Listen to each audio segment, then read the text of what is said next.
Il porte un prénom masculin depuis 64 ans et pourtant il n'est ni un homme ni une femme, mais une personne intersexuée. Selon son médecin, il dispose d'un micropénis sans testicules et d'un vagin dit rudimentaire.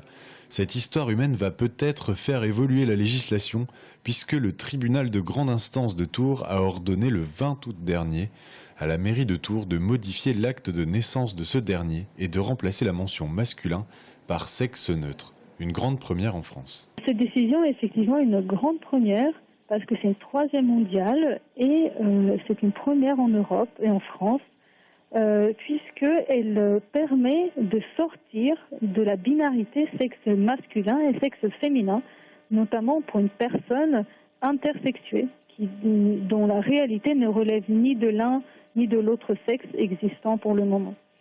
Une décision de justice bien accueillie par la LGBT qui doit, selon ses membres, faire évoluer les consciences sur la question de l'intersexualité. Ça va nous permettre de donner des arguments auprès du gouvernement et de manière plus générale des hommes politiques pour prendre en considération la situation des personnes intersexuées.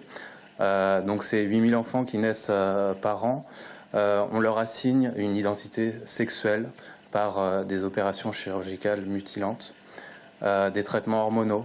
On considère que l'intersexualité est une maladie ou une dégénérescence, ce qui n'est pas le cas.